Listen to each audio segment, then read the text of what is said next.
you want people to lose all faith that anyone is going to solve anything. Yeah. You add a bunch of, if you're going to you had a bunch of other wacky shit that doesn't make any sense, and you spam it out there at the same time. You leave a gun that didn't do it out in the woods. You do a bunch of like that. Joe Rogan is calling out Charlie Kirk's former head of security, Brian Harpole, accusing him of betraying the man he was supposed to protect. Brian's version of events is crumbling fast, and the truth about what really happened to Charlie is starting to surface. Explosive new information is revealing shocking details about the incident and the people allegedly connected to it, including Turning Point USA, Erica Kirk, and even some of Charlie's closest allies. Let's rewind to the beginning. On September 10th, 2025, during a major debate stop on his American comeback tour, tragedy struck at Utah Valley University in Orem. Just moments after Charlie took the stage, chaos erupted when he was fatally wounded. A man in the audience, described as middle-aged, immediately confessed to authorities and was taken into custody by the FBI, but investigators soon discovered his story didn't add up.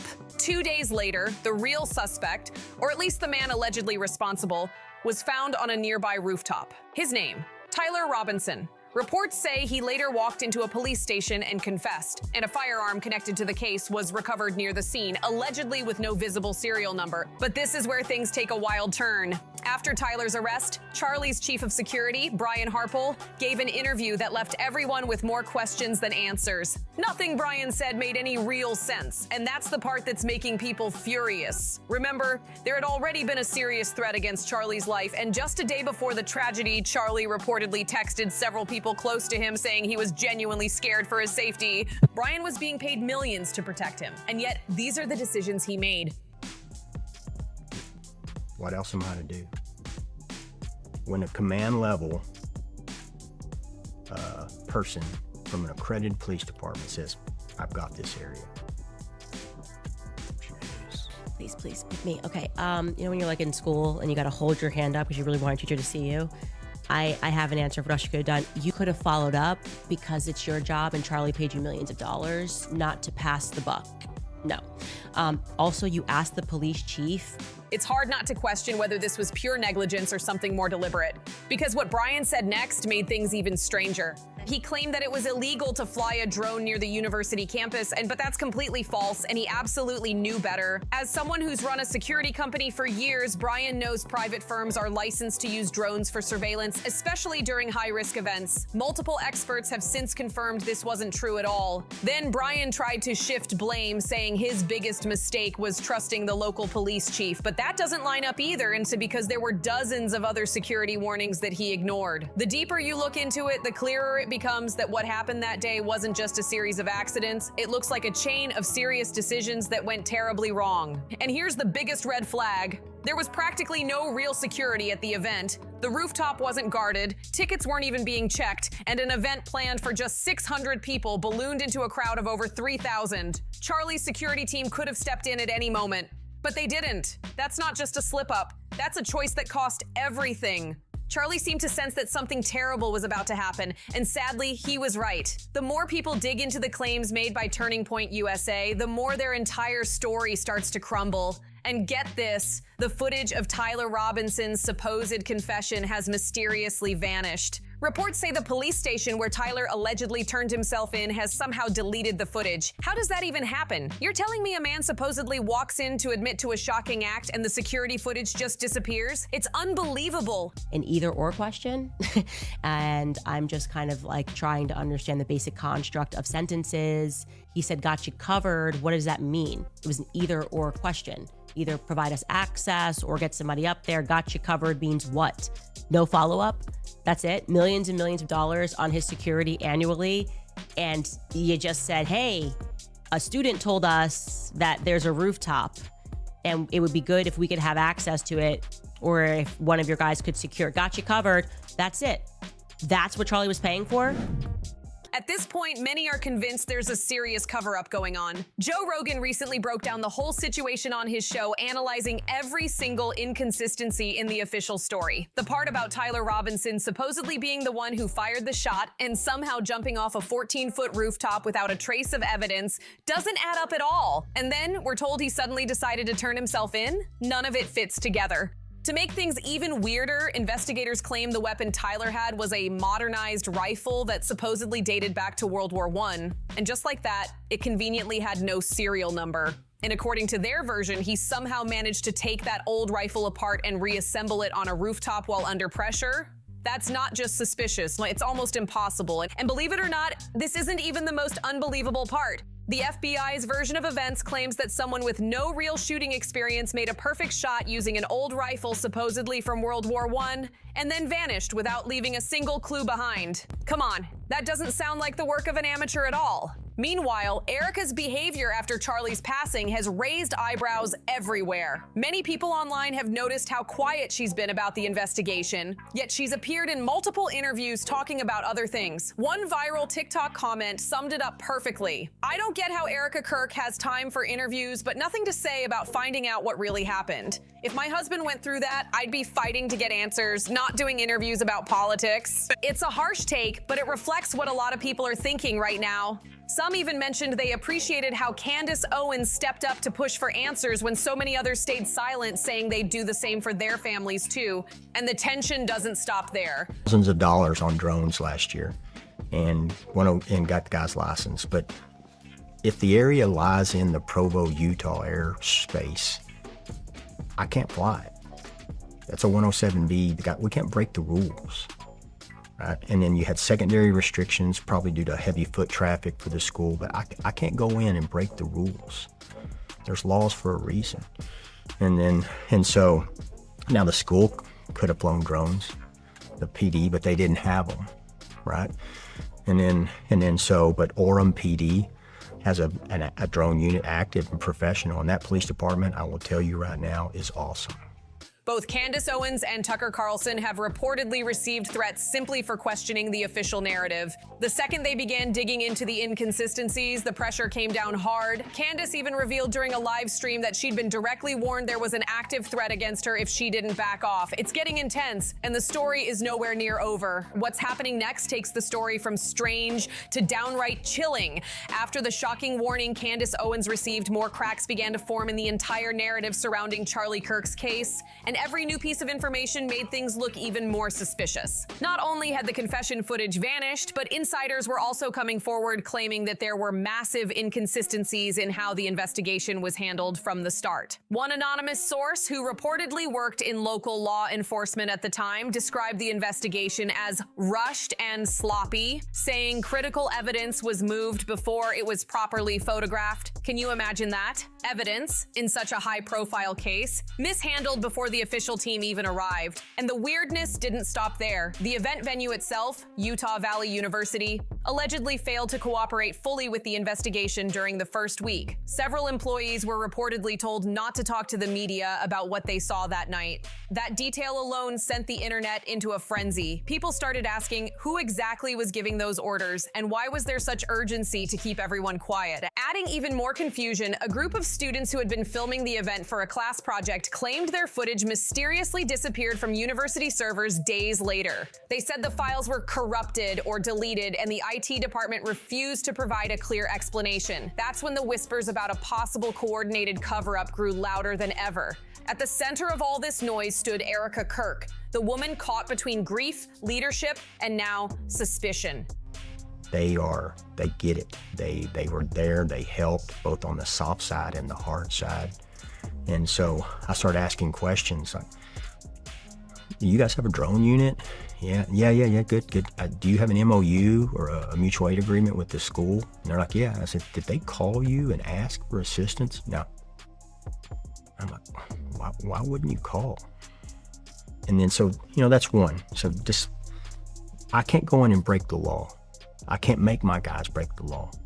People wanted to hear from her, not just about Charlie's life, but about what she believed truly happened. Yet, instead of addressing these growing rumors, she kept her public statements focused on her husband's legacy, her faith, and her leadership role at Turning Point USA. That decision split the internet in two. Some said she was just trying to stay strong and dignified through unimaginable loss. Others argued that her silence on key details felt calculated.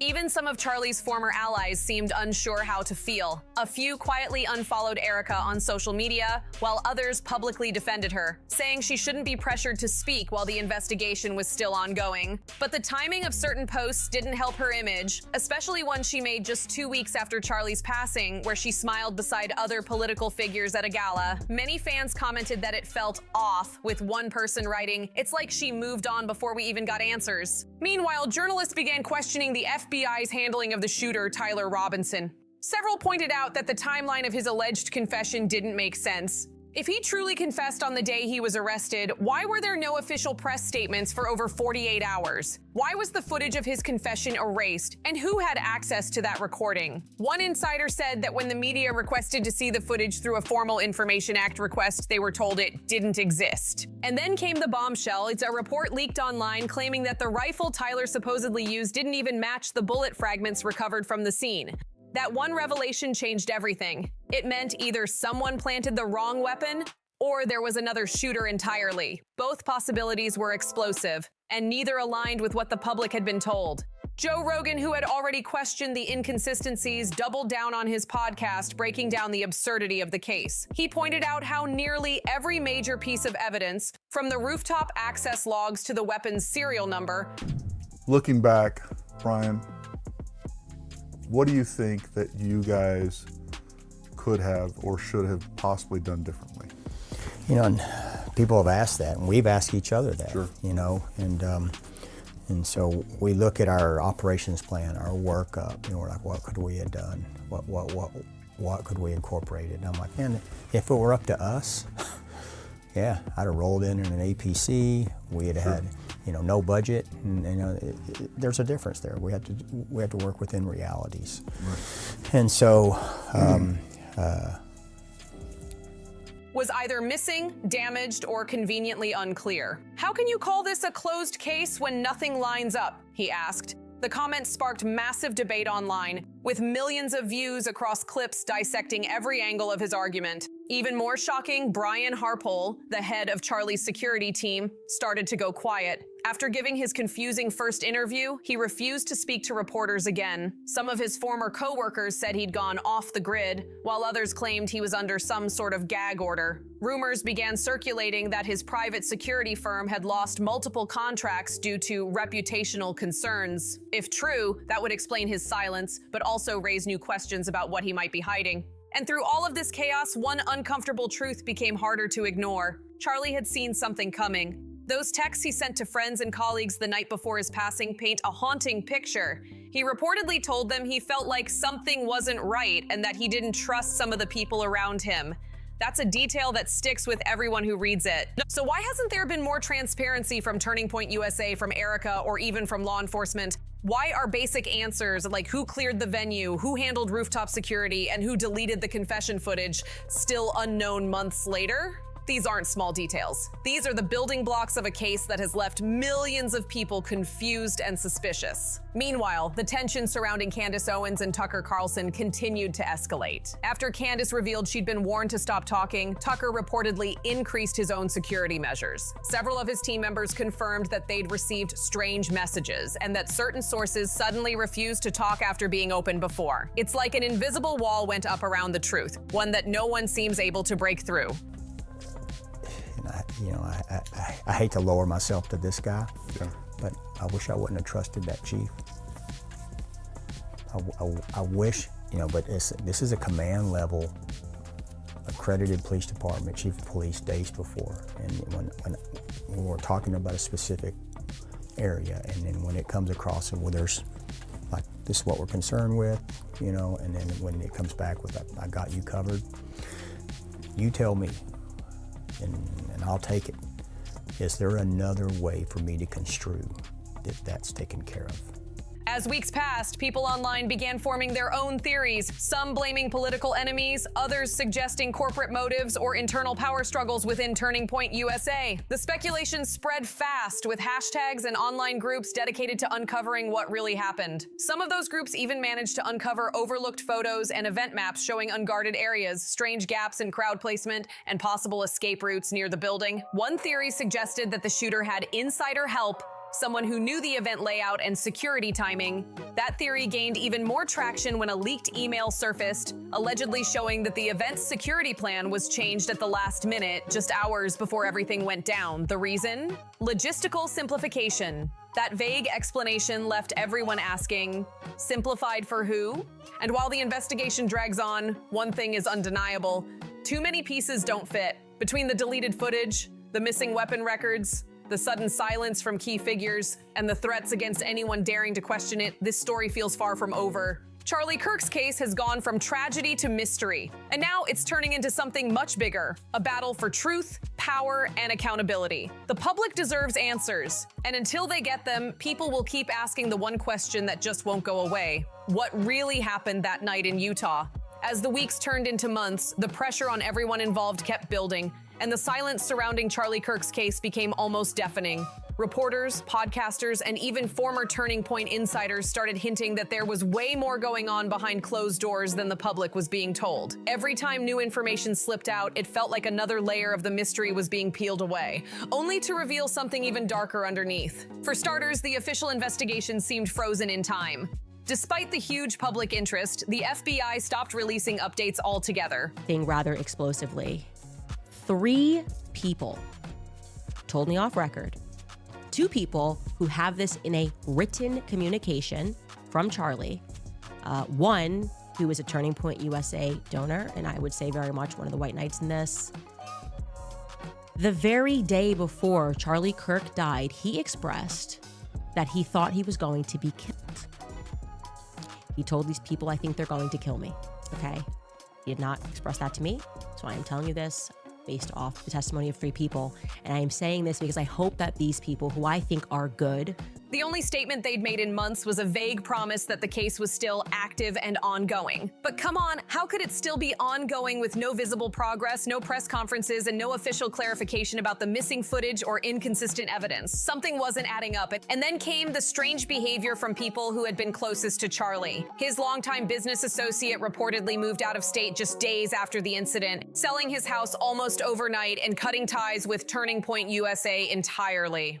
Friends said he needed space, but the timing was hard to ignore. Meanwhile, 2 junior members of Charlie's team quietly resigned, and neither has spoken publicly since. It's like everyone connected to him was disappearing from sight one by one. Erica Kirk's silence remained one of the biggest talking points. People who had once defended her were beginning to question what was really keeping her from addressing the investigation. Was it grief or something she didn't want to say publicly? Her recent appearances didn't help much either. Instead of offering new insights, she often redirected the conversation toward preserving Charlie's legacy and continuing his mission. Admirable goals, yes, but it left fans frustrated, especially those who just wanted answers.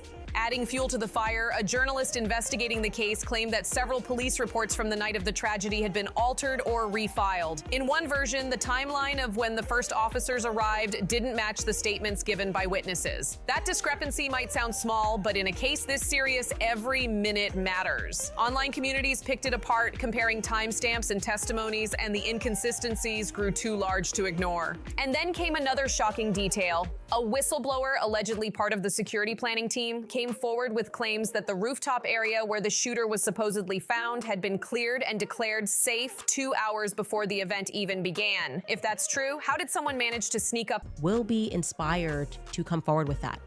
Again, those conversations I had were off record. I honor that. If I say it's off record, it stays off record. But I'm hoping that watching what I am doing and feeling the energy that is rising across the world for people who want to know what the heck happened on 9/10, that, you know, they will be brave and they will say, yeah, Charlie did the day before he died think that he was going to be, and maybe tell us, who is they? Well, for once and for all, who is they? Who is the they that he thought were going to kill? There later with a weapon and go unnoticed by both police and private security. That question alone sparked outrage across social media platforms. At the same time, several people who had initially been vocal about seeking justice suddenly went quiet. Candace Owens noticeably pulled back on posting about the case for a few weeks. Some speculated she was taking time off for her own safety after receiving threats. Others thought she'd been warned again to stop digging. Tucker Carlson, too, moved on to different topics on his show, though his team reportedly continued looking into the inconsistencies inconsistencies privately. Their silence didn't go unnoticed, and fans flooded the comments demanding updates, suspecting something or someone was keeping them from speaking. But one of the most haunting details still remains the gun. The so-called World War I era rifle that supposedly had no serial number continues to raise serious doubts. Independent firearms experts analyzed similar models and concluded that it would have been nearly impossible for a novice shooter to make such a precise shot with that weapon, especially under pressure and at that distance. That finding reignited theories that there may have been a professional involved, or that the weapon shown to the public wasn't even the real one used that day. Another overlooked clue came from drone footage taken by fans during the event. Some of those clips, which survived online before being mysteriously taken down from several platforms, show flashes of movement on an adjacent building just seconds before the chaos began. Several users claim those frames show a second person, though the video is too grainy to prove anything definitive. Still, the fact that footage started disappearing after being uploaded only made people more suspicious. As all this unfolded, Turning Point USA's internal leadership faced growing backlash. Donors started asking where the organization's funds were going, especially after rumors spread that millions had been redirected into private security improvements. Yet no one could confirm exactly what that meant or where the money had gone. Some close to the organization said it felt like a power struggle was happening behind the scenes. Charlie Kirk is taking over the organization her husband helped to establish. Erica Kirk was officially named as CEO of Turning Point USA by the group's board. In a post on social media today, the board said the organization will carry on and not surrender to evil. Charlie Kirk was fatally shot during an open-air event on the campus of Utah Valley University on September 10th. 22-year-old Tyler Robinson is charged in his killing. Charlie Kirk co-founded Turning Point USA in 2012. The group is credited with energizing the youth vote in Donald Trump's 2024 presidential election victory. The violence, one that no one wanted to talk about publicly. The truth is, Charlie's story has become more than just a mystery. It's turned into a symbol of how quickly narratives can be shaped, silenced, and rewritten in today's world. A beloved public figure gone under confusing circumstances, an investigation full of missing pieces, and a circle of people either too afraid or too unwilling to talk. It all feels like something out of a movie. But for those who cared about Charlie, his fans, his friends, and even those who didn't agree with him politically, one thing remains constant: they want the truth.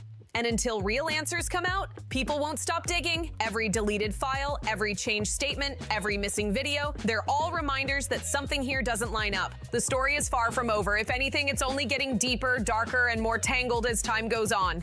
Even the official version of events is full of holes, and now it's falling apart in real time. FBI Director Kash Patel has already confirmed that investigators are looking into the possibility of a second shooter, and that single detail has blown the entire case wide open. Witnesses on the ground reported hearing gunfire coming from two different directions, and the timestamps from nearby surveillance footage don't line up with the version that Brian Harpole keeps pushing. Something isn't right. And the more that comes out, the harder it is to believe that Charlie Kirk's inner circle didn't know far more than they've been letting on. Right now, one thing's absolutely clear. Too many questions are still unanswered. The timelines don't match, the testimonies keep changing, and the key players closest to the situation have suddenly vanished from the public eye. Every new piece of information raises even more suspicion, leaving everyone desperate to know what really happened that night. This story isn't over, not even close. There's so much more still to uncover, and the truth has a way of finding its way out eventually. So make sure to like, share, and comment your thoughts down below. And don't forget to subscribe so you don't miss what comes next, because this investigation is about to take an even wilder turn. See you on the next one.